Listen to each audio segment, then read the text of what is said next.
अनुपमा के आज के धमाकेदार एपिसोड में सच्चाई का वो धमाका हुआ है जिसने सबको हिलाकर रख दिया। जहां किंजल ने तोशु से हमेशा के लिए रिश्ता तोड़ दिया, परी ने मां का साथ देते हुए बाप को ठुकरा दिया और अनुपमा ने गौतम की असलियत सबके सामने लाकर ये साबित कर दिया कि चाहे लड़ाई कितनी ही बड़ी क्यों न हो, सच की जीत और औरत की ताकत के आगे कोई नहीं टिक सकता। अनुपमा के लेटेस्ट एपिसोड के लिए सब्सक्राइब करें। आज के एपिसोड की शुरुआत में किंजल दुखी होकर कहती है कि मैं इतने सालों तक एक मरे हुए रिश्ते का बोझ सहन कर रही हूँ, लेकिन अब मुझसे और सहन नहीं होगा। किंजल तोशु से कहती है कि मैंने तुमसे कितनी बार कहा था कि अब तुमने अगर कोई गड़बड़ करी तो मैं ये घर छोड़कर और तुम्हें छोड़कर चली जाऊंगी। लेकिन मैं हर बार बा और बाबूजी का चेहरा देखकर परी के बारे में सोचकर रुक जाती थी। मेरे दिमाग में ये बात नहीं आई कि इस परिवार के साथ रहने के लिए मुझे तुम्हारे साथ रहने की कोई जरूरत नहीं है। तोशु हैरान होता है। किंजल कहती है कि अब मैं इस घर में बहू नहीं बल्कि बेटी बनकर रहूंगी और इस घर से तुम बाहर जाओगे।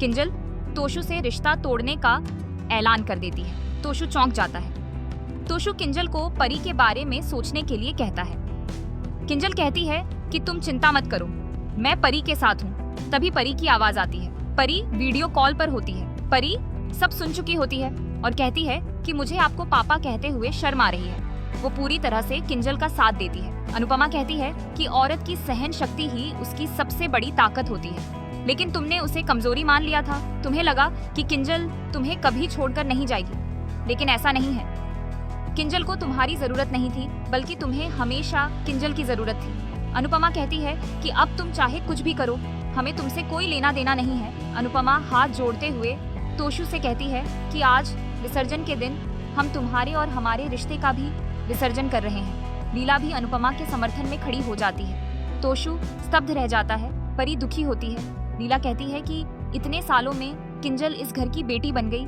लेकिन तुम कभी बेटे नहीं बन पाए। तोशु शर्मिंदा होता है। अनुपमा जोर देकर कहती है कि तोशु को सबक सिखाना बहुत जरूरी था। वो उसे तुरंत घर से निकल जाने को कहती है। तोशु मन में गुस्सा होता है। दूसरी तरफ ख्याति आर्यन को याद करते हुए रोती है। वो कहती है कि मैं आज भी अपने बेटे की मौत का शोक मना रही हूँ और हमेशा मनाती रहूंगी। इधर तोशु गुस्से में कहता है कि अब अगर आप लोग नाक भी रगड़ोगे तो भी मैं वापस नहीं आऊंगा। तोशु चला जाता है। किंजल टूट जाती है। बाबूजी कहते हैं कि तोशु जैसे इंसान के लिए आंसू बहाने की कोई जरूरत नहीं है। वो विसर्जन करने के लिए कहते हैं। लीला अनुपमा से कहती है कि हम गणपति विसर्जन कर लेंगे, तुम जाकर गौतम को भी सबक सिखाओ। देविका और जसप्रीत भी सहमत होती हैं। दूसरी तरफ परी टूटकर रोती है। राजा उसे संभालता है। परी कहती है कि पापा अपनी गलती क्यों नहीं मानते, मैं पापा और मम्मी से बात करूंगी। राजा कहता है कि मैं तुम्हारे साथ हूँ। दूसरी तरफ अनुपमा कोठारी हाउस के बाहर आती है तो सिक्योरिटी गार्ड उसे रोकता है। अनुपमा कहती है कि मैं राही कोठारी की माँ हूँ, मुझे मिलने के लिए इजाजत की जरूरत नहीं है। गार्ड दरवाजा खोल देता है। उसके बाद अनुपमा कोठारी हाउस में आती है तो उसे प्राग मिलता है। अनुपमा कहती है कि मुझे जरूरी बात करनी है। प्राग बात पूछता है तो अनुपमा कहती है कि मुझे सबके सामने बात करनी है। प्राग हैरान होता है। अनुपमा मंदिर में जाती है और शंख बजाती है। सभी घर वाले आते हैं और अनुपमा को देखकर हैरान होते हैं। ख्याति को डर लगता है कि कहीं अनुपमा उसके बारे में बताने तो नहीं आई है। मोतीबा कहती है कि अब कौन सा तमाशा करने आई हो। अनुपमा कहती है कि मैं तो तमाशे पर से पर्दा उठाने आई हूँ। ख्याति डर जाती है। अनुपमा अपने फोन को टीवी से कनेक्ट करती है और गौतम की वीडियो चलाती है, जिसमें गौतम वॉलंटियर को कहता है कि अनुपमा को कमरे में बंद कर दो। वीडियो देखकर सभी हैरान हो जाते हैं। गौतम घबरा जाता है। अनुपमा गौतम से कहती है कि अब ये मत कहना कि ये वीडियो झूठ है, इस वीडियो को मेरे एक्स बेटे तोशु ने बनाया है। अनुपमा कहती है कि इस आदमी ने अपना घटियापन पहले भी बहुत बार दिखाया है, लेकिन आप लोगों ने मेरी बात पर कभी विश्वास नहीं किया। आप सबने तो अपनी बेटी की बात पर ही विश्वास नहीं किया, तो मेरी बात पर तो क्या ही विश्वास करेंगे। इसीलिए इस बार मैं सबूत के साथ आई हूँ। अनुपमा कहती है कि इस नीच आदमी ने मुझे कमरे में बंद कर दिया ताकि मैं कंपटीशन हार जाऊं। अगर प्राग जी मुझे बाहर नहीं निकालते तो मेरा तो जो होना था वो होता, लेकिन मेरी टीम हार जाती और उनकी उम्मीद टूट जाती। ये सब इस आदमी की वजह से होता। गौतम बोलने लगता है। तभी अनुपमा उस पर रिमोट फेंक देती है। सभी चौंक जाते हैं। गौतम अनुपमा पर गुस्सा करता है। मोतीबा अनुपमा से कहती है कि आप जाइए, हम गौतम जी से बात कर लेंगे। अनुपमा साफ कहती है कि जो कुछ भी होगा वो मेरे सामने होगा, आज बात नहीं होगी। आज तो उसके कर्मों का हिसाब होगा और ये सब काम मैं खुद करूंगी। सभी हैरान होते हैं। दूसरी तरफ जसप्रीत वापस मुंबई जाने के लिए कहती है। सरिता सहमत होती है और कहती है कि किसी को ऐसा नहीं लगना चाहिए कि तोशु को हमारी वजह से बाहर निकाला है। अनीता और रीता भी सहमत होती हैं। जसप्रीत कहती है कि ये गौतम किस किस्म का आदमी है। वो गौतम पर गुस्सा करती है। सरिता कहती है कि क्या हम भी वहाँ चलें? जसप्रीत कहती है कि अनु को अच्छा नहीं लगेगा। भारती कहती है कि क्या अनुपमा हमारे साथ आएगी? सभी चिंतित होती हैं। इसी बीच किंजल उनके पास आती है। सभी किंजल को संभालती हैं। किंजल कहती है कि तोशु को उसके कर्मों की सजा मिली है।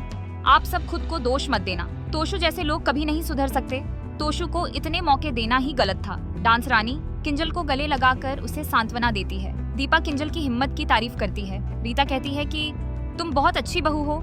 जसप्रीत कहती है कि ऐशो आराम वाली जिंदगी छोड़कर ऐसे घर में रहने के लिए और ऐसे पति के साथ एडजस्ट करने के लिए बहुत हिम्मत चाहिए। किंजल कहती है कि इस सब का क्रेडिट मम्मी को जाता है।